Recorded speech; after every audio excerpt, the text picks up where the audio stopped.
یا مصطفیٰ عطا ہو پھر حاضری کا، یا مصطفیٰ عطا ہو پھر حاضری کا، کر لوں نظارہ آ کر لوں نظارہ آ کر پھر آپ کی گلی کا، یا مصطفیٰ عطا ہو ایک بار تو دکھا دو رمضان میں مدینہ، ایک بار تو دکھا دو رمضان میں مدینہ، بے شک بنا لو آقا، بے شک بنا لو آقا، مہمان دو گھڑی کا، یا مصطفیٰ عطا ہو روتا ہوا پھرا داغ جگر دکھاؤ، روتا ہوا پھرا داغ جگر دکھاؤ، افسانہ بھی سناؤں میں اپنی بے کسی کا، یا مصطفیٰ عطا ہو۔ ناظرین کرام وقفے سے واپس آ چکے ہیں۔ یا مصطفیٰ عطا ہو پھر اذن حاضری کا، میرا پسندیدہ کلام پیش کر رہی تھی نادیہ، آپ کا بہت شکریہ کہ آپ نے تشریف لائیں۔ باجی ابھی جیسے کہ بریک سے پہلے سیاست کی طرف ہم جا رہے تھے، لیکن بیسک ہمارا مقصد سیاست نہیں ہے، کیونکہ یہ ذکر سرکار کی محفل ہے اور ہمیں چاہیے کہ دوسروں کے ساتھ خوشیاں بانٹیں، غموں کو سمیٹیں۔ اچھا، لوگ کہتے ہیں کہ غموں میں کوئی آ جائے تو اس سے دور ہو جاتے ہیں، خوشیوں میں شریک ہو جاتے ہیں، تو کیا یہ جو عید ہے، عید بیسک مقصد کیا ہے؟ رمضان کے بعد 30 دنوں کے بعد جو ایک عید کا تہوار آتا ہے، بیسک یہ ہے کیا؟ سب سے پہلے تو میں جو اپنی گفتگو جہاں سے چھوڑ دی اسے مکمل کرنا چاہوں گی۔ اس کی وجہ یہ ہے کہ وہ پورا دلیل ہے، پورا نچوڑ ہے کہ ماہ رمضان المبارک میں پروردگار عالم ہم لوگوں کی تربیت کر رہا ہے کہ بھوک و پیاس کا ایک مقصد ہے، روزے کا ایک فلسفہ ہے۔ یقیناً کہ بھوک و پیاس میں رہ کے ایک تو محشر کی گرمی، بھوک و پیاس آپ کو یاد رہے کہ محشر کا میدان ہونا ہے اور حساب کتاب دینا ہے۔ دوسری بات، بھوک اور پیاس سے رہ کے غریبوں کا خیال کرنا ہے، مسکینوں کا خیال کرنا ہے، یتیموں کا۔ گفتگو میری یہ تھی کہ 4 لوگ ایسے ہیں کہ جن کی بخشش نہیں ہے، جن کی پروردگار عالم مغفرت نہیں کرے گا۔ سب سے پہلے وہ کہ جو شرابی ہے، دوسرا وہ جو عاق والدین، یعنی جسے والدین عاق کر دیں، یعنی نافرمان اولاد، خدا نہ کرے۔ یہ میں نے کہہ دیا ایک جملہ، نافرمان اولاد، یہ ایک ایسا گناہ ہے کہ اگر والدین عاق کر دے نا تو وہ نہ دنیا کا رہتا ہے اور نہ عاقبت اس کی رہتی ہے، دنیا میں بھی وہ ذلیل اور رسوا رہتا ہے۔ یہ نچوڑ ہے پورے رمضان کا، اور یہ پوری زندگی ہم اور آپ اگر اس کو سمجھ لیں اور اپنی عملی زندگی میں شامل کر لیں تو یقین جانیے دنیا بھی سنور جائے اور آخرت بھی سنور جائے۔ تیسرا شخص کون سا ہے؟ تیسرا شخص وہ ہے جو قطع رحم کرتا ہے. جی جی صلہ رحمی ایک ایسی عظیم عبادت ہے کہ جسے پروردگار عالم بار بار حکم دے رہا ہے کہ اپنے رشتہ داروں، اقربا، عزیزوں سے حسن سلوک سے پیش آؤ. ہوتا کیا ہے بہت معذرت کے ساتھ کہ جیسا ہمارا یہ روش چل رہی ہے کہ اسٹیٹس کے پیچھے بھاگ رہے ہیں. جو جتنا دولت مند ہے، جتنا رئیس ہے، لوگ اسے جھک جھک کر سلام کریں گے. بے شک ایسا ہی ہے. مگر اگر کوئی غریب رشتہ دار اگر خلوص کے ساتھ آپ کو سلام کرتا ہے تو لوگ اس کا جواب دینا بھی گوارا نہیں کرتے اور اپنی توہین سمجھتے ہیں. اگر اس کو اپنی محفل میں بلا لیں یا بٹھا لیں، یہ ایک بہت بڑا گناہان کبیرہ ہے. پروردگار عالم کہہ رہا ہے کہ اس کی مغفرت نہیں ہے، اس کی بخشش نہیں ہے. جو قطع رحم ہے، آپ نے اعمال کیے ہوں گے شب قدر میں مسجدوں میں باقاعدہ اعلان ہوتا ہے کہ اگر کسی نے قطع رحم کیا ہے تو وہ صفوں میں شامل نہ ہو. اچھا. کیونکہ اس کی وجہ سے کسی کی بھی دعا قبول نہیں ہوگی. یہ ایسا گناہ ہے. خدا ہم سب کو ان گناہوں سے بچائے. بے شک. اور چوتھے وہ لوگ ہیں پروردگار عالم کہہ رہے کہ ان لوگوں کی بخشش نہیں ہے، ان کی مغفرت نہیں ہے. وہ کون ہیں؟ کینہ پرور. کینہ پروری کیا ہے؟ اس کی ڈیفینیشن کیا ہے؟ ایک ہوتا ہے بغض. بغض کیا ہے کہ مطلب مجھے ایکس وائی زیڈ کوئی بھی شخص پسند نہیں ہے، اس سے مجھے نفرت ہے، یہ ہے بغض. کینہ کیا ہے؟ ایک تو مجھے پسند نہیں، نفرت بھی ہے اور میں اس کا نقصان چاہوں، اس کی بد دعا کروں یا اس کی راہ میں رکاوٹیں ڈالوں یا اس کو نقصان یا ضرر پہنچانے کی کوشش کروں. یہ کینہ پروری کہلاتی ہے. پروردگار عالم کہہ رہا ہے کہ اس کی ان لوگوں کی مغفرت نہیں. اب عید کا پیغام کیا ہے؟ عید خوشیاں بانٹنے کا ہے، مسرت کا دن ہے، جشن مناؤ. پروردگار عالم نے یہ روزوں کے بدلے میں آپ کو یہ تہوار دیا ہے. اس کا مطلب کیا ہے کہ تم نے تربیت پالی. اب جب خوشیاں مناؤ نا عید والے دن تو ایسا نہ کرنا کہ تقوی کا دامن ہاتھ سے چھوڑ دو، صبر کا دامن ہاتھ سے چھوڑ دو. خوشیاں مناؤ بالکل اس طرح سے جس طرح سے اللہ کے رسول نے، تعلیمات قرآن نے، تعلیمات سیرت محمد مصطفیٰ نے بتایا ہے. کہ امام معصوم کہتے ہیں کہ ہر روز روز عید ہے اس کے لیے کہ جس سے اس کا کوئی گناہ سرزد نہ ہو. جس سے ہر روز روز عید ہے. تو عید اس طرح مناؤ کہ جو ہم نے رمضان میں حاصل کیا وہی ہم پوری زندگی میں. یہ صرف قرآن کی تلاوت کرنا صرف رمضان کے لیے، نمازوں کی پابندی کرنا کیا صرف رمضان کے لیے؟ ماشاءاللہ مسجدوں میں کتنی رونق ہے. فجر کی نماز میں صفوں کی صفیں بندھی ہوئی، ظہرین میں، مغربین میں.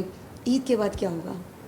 عید کی نماز میں جو کہ فرض نہیں ہے مگر کتنا رش ہوتا ہے. بے شک. کہ لوگ اپنے چھوٹے چھوٹے بچوں کو بھی گھسیٹ کے لے کے جا رہے ہیں، تیار کر کے، ٹوپی لگا کے، کرتا شلوار پہن کے. آپ دیکھیں گے کہ صبح کے ٹائم ایک عجیب رونق ہوگی. کہاں جا رہے ہیں؟ عید کی نماز پڑھنے جا رہے ہیں. مگر لمحہ فکریہ کیا ہے؟ آپ آئیں پھر ظہرین کی نماز میں کوئی بھی نظر نہیں آئے گا آپ کو. اگر ایک صف بھی آپ کو مکمل نظر آ جائے نا تو یقین جانیے یہ وہ لوگ ہوں گے جنہوں نے رمضان میں ایسا ہی ہے. ماں جی بالکل آپ نے صحیح کہا، حقیقت بیان کی ہے. ایسا ہی ہے شاکر بھی، ایسا ہی ہے. اور ابھی شب قدر کے اعمال ہوئے، ہر بندہ پروردگار سے معافی مانگ رہا ہے کہ اللہ پاک بس معاف کر دیں. لیکن وہی دن عید کا دن آئے گا تو نعوذ باللہ ہم وہ ہر نشہ بھی کریں گے خوشی کے لیے، دوستوں کو راضی کرنے کے لیے. اچھا دعوتیں ہوں گی، دعوتوں کے ساتھ ساتھ پھر ہر نشے کی چیز بھی رکھی جائے گی، نشہ آور چیز بھی رکھی جائے گی. اچھا جو کل تک ٹوپی پہن کے اپنے گھر سے نکلتے تھے پھر وہ دوسرے دن ان کو عجیب حلیے میں دیکھا جاتا ہے. یہ تو بڑی اچھی بات آپ نے باجی کہی، بڑا اچھا ایک نقطہ آپ نے دیا ہے. شاکر بھائی بات تو اس میں حقیقت ہے. ہم جیسے کہ ہم نے پروگرام کیا بھی تھا کہ عید رمضان کے دنوں میں ہی ہم مسلمان کیوں ہو جاتے ہیں؟ ہمیں رمضان کے دن ہی مستحق لوگ کیوں نظر آتے ہیں؟ ہمیں رمضان کے دن ہی لوگوں کی مدد کرنے کی کیوں دھان لیتے ہیں؟ کیا رمضان کے علاوہ کوئی غریب نہیں ہے کہ کوئی بھوکا نہیں سوتا؟ بالکل. بات یہ اس سے میں آپ کو ایک چیز کہوں گا برار بھائی، دیکھیں سب سے پہلے ایک بات یہ ہے کہ اگر آپ کسی کے لیے کرتے ہیں تو اس کو چھپا کر کریں، کیونکہ نیکی وہ ہے جو چھپ کر کی جائے. وہ عبادت ہو، وہ کسی کی مدد ہو. آپ صدقہ کرتے ہیں، آپ خیرات کرتے ہیں، آپ کسی کو راشن دیتے ہیں، اس میں لوگ جو ہیں ویڈیوز بناتے ہیں، ٹھیک ہے. اور کچھ لوگ ایسے کرتے ہیں ویڈیوز کا یوں بھی استعمال کرتے ہیں کہ دینے والے کا جو فیس ہے وہ ہائڈ ہو جاتا ہے، لینے والے کا فیس ہائڈ ہو جاتا ہے، دینے والے کا فیس ہائڈ نہیں ہوتا. ٹھیک ہے، یہ چیز بھی غلط ہے کیونکہ یہ پھر آپ کی قبول نہیں ہے. یہ صدقہ، یہ آپ کا صدقہ جاریہ، آپ کا راشن، آپ کی دیوی جو بھی خیرات ہے قبول نہیں ہوتی، کیونکہ یہ ایسی چیز ہے جس کو ایک ہاتھ سے دو اور دوسرے ہاتھ والے کو لینے کو پتہ نہ چلے کہ کسی نے مجھے کچھ دیا ہے. ٹھیک ہے. اور کوشش کریں کہ جتنا صدقہ ہو سکے کریں، کیونکہ صدقے کے اتنے فضائل ہیں. ٹھیک ہے، یہ میری اپنی زندگی کا تجربہ ہے. یہ آپ کو برے وقت سے، مصیبت سے، دشمن سے بچاتا ہے. ابھی ان خاتون نے ایک بات کی، بدعا کی. ٹھیک ہے، میں اس پہ تھوڑی سی روشنی ڈالنا چاہوں گا. لوگ کہتے ہیں بدعائیں لوگ دیتے ہیں، ناجائز بدعائیں کسی کی نہیں لگتی کبھی کسی کو. یہ اللہ کا فرمان ہے. اللہ کہتے ہیں کہ کبھی بھی اگر کوئی انسان کسی کے لیے غلط ناجائز ناحق بدعا کرے وہ کبھی نہیں لگتی. ہاں اگر کسی کو آپ نے نقصان پہنچایا ہے, کسی کے ساتھ برا کیا ہے, تو اس کی آہا, اس کی آواز آسمان تک جاتی ہے. بالکل انہوں نے کنایہ کی بات کی اور بددعا کی بات بھی کنایہ کی بات تھی. اس کو نقصان پہنچانا, اس کو بدنام کرنا, اس کے لیے برائیاں کرنا, بددعا زبان سے نہیں, مطلب اس کے میں چاہوں گی کسی طرح سے اس کو نقصان پہنچ جائے, بالکل اس کی ایسے ساتھ خراب ہو, اس کی ریپوٹیشن خراب ہو, تو پیچھے غیبت کرنا یا لوگوں میں پبلک میں اس کا وہ کرنا, یہ ایک نقصان ہے نا, یہ ضرر پہنچانا, یہ کینہ کہلاتا ہے. بعض بھی میری بہن نے نعت پڑھی یا مصطفیٰ عطا ہو, پھر اذن حاضری کا, اذن ملتا ہے تو حاضری تو بلاوا ہوتا ہے. میں نے کئی لوگ دیکھے ہیں, اتنا بڑا بینک بیلنس ہے, کروڑ پتی ہیں, لیکن بلاوا ہی نہیں ہے. ملک ریاض ہے نہیں, ابھی آج تک نہیں جا سکے, جا ہی نہیں سکے. کیوں؟ وہ ذات تھے وہ نہیں جا سکے. یہ میں آپ کی بات پہ لے کے آ رہا ہوں, میں اخلاق بھی ایک بڑے مدعے پہ لے کے آ رہا ہوں, ایک نقطے پہ لے کے آ رہا ہوں, سب کو میں اپنے ساتھ شامل گفتگو کروں گا. بھائی ہم نے مان لیا, طے کر لیا, ہمارا ایمان ہے کہ جب تک سرکار کا بلاوا نہیں ہوگا کسی کا باپ نہیں جا سکتا, نہیں جا سکتا, پیسہ پائی کچھ نہیں. میں نے کئی لوگ ایسے بھی دیکھے ہیں جن کے پاس کچھ بھی نہیں ہے, لیکن کسی محفل میں جاتے ہیں, وہاں قرآن دازی کے ذریعے ان کا عمرے کا ٹکٹ نکل آتا ہے اور وہ بارگاہ صالحۃ ابواب میں چلے جاتے ہیں. لیکن جو گزشتہ دنوں ہوا, میں وہیں پر آ گیا آپ کی بات پہ, کہ ان کو تو میرے سرکار نے بلایا تھا, وہ کسی سیاسی جماعت سے چندہ لے کے یا کوئی پوری دنیا میں ڈھڈورا پیٹ کے تو نہیں گئے تھے. آپ اگر آپ کی کوئی ذاتی رنجش ان کے ساتھ تھی بھی, باجی میں آپ سے اس کا موقف لوں گا کہ اگر آپ کی کوئی ذاتی رنجش تھی بھی تو کیا اس مدینے کے اندر کیا وہی واقعہ دوبارہ دہرانا چاہتے تھے؟ یہ جو مدینہ منورہ میں سرکار دو عالم خطبہ دے رہے ہوتے تھے تو کوئی سنتا نہیں تھا. تو جناب ابو طالب آ کے کہتے تھے کہ خبردار, مدینے کے اندر کوئی بھی میرے آقا کی بات سنے بغیر نہیں جا سکتا. کیا وہی مدینہ تھا یہ جو دوبارہ اس تاریخ کو دہرایا گیا اور نعرے بازی کی گئی چپلوں کے ساتھ اس مسجد کے اندر جا کر پامال کیا گیا تقدس کو؟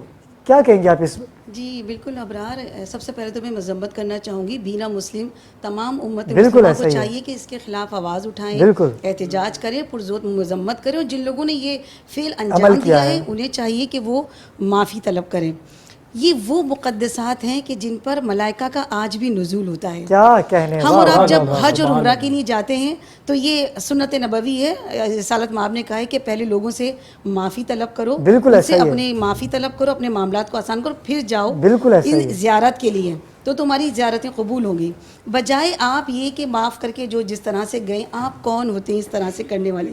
مگر تعجب کی بات نہیں ہے ابرار, یہ آج کوئی پہلی مرتبہ نہیں ہوا ہے, یہ مدینہ وہی مدینہ ہے, اس کے تقدس آج بھی وہی ہے جو پہلے ہوا کرتا باجی تھا. میں یہیں سے آپ کو کنٹینیو کروں گا, لیکن وقت ہوا چاہتا ہے ایک مختصر سے وقفے کا. میں چاہوں گا کہ نوید کے کلام سے ہی ہم وقفے پہ جائیں. کون سا کلام پیش کریں گے نوید آپ؟ منگتے خالی ہاتھ نہ لوٹے, کیا بات, اتنی ملی خیرات نہ پوچھو. منگتے خالی ہاتھ نہ لوٹے, اتنی ملی خیرات نہ پوچھو. ان کا کرم پھر ان کا کرم ہے, ان کے کرم کی بات نہ پوچھو. ان کا کرم پھر ان کا کرم ہے, ان کے کرم کی بات نہ پوچھو. منگتے خالی ہاتھ نہ لوٹے, اتنی میری خیرات نہ پوچھو. میں کیا کیا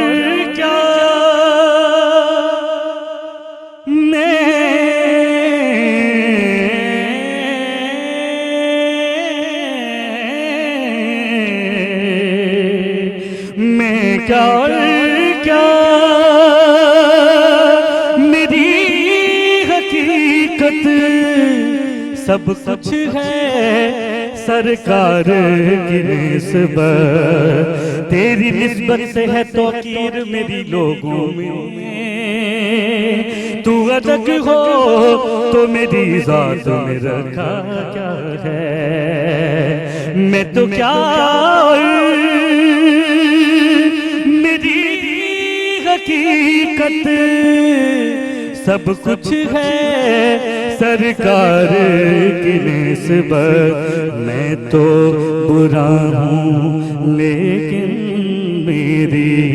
میں تو برا ہوں لیکن میری لاج ہے کس کے ہاتھ نہ پوچھو میں تو برا ہوں لیکن میری لاج ہے کس کے ہاتھ نہ پوچھو منگتے خالی ہاتھ نہ لوٹے اتنی ملی خیرات نہ پوچھو سرکار کا ذکر پورا تو اس کی حوالے سے ایک شعر میں پڑھ رہا ہوں منگتے خالی ہاتھ نہ لوٹے اتنی ملی خیرات نہ پوچھو ظاہر میں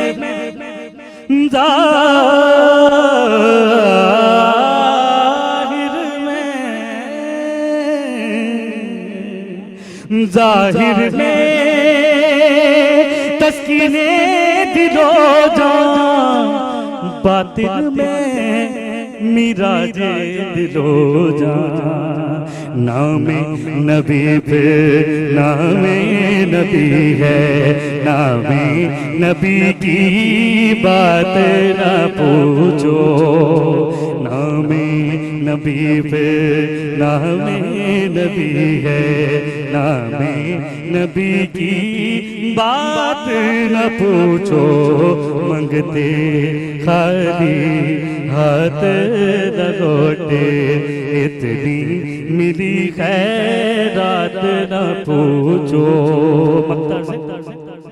خالد میں بس اتنا کہوں گا جاگ اٹھا اشکوں کا مقدر یاد نبی میں روتے روتے یاد نبی میں روتے روتے کیسی کٹی ہے رات نہ پوچھو منگتے خالی ہاتھ نہ لوٹے اتنی ملی خیرات نہ پوچھو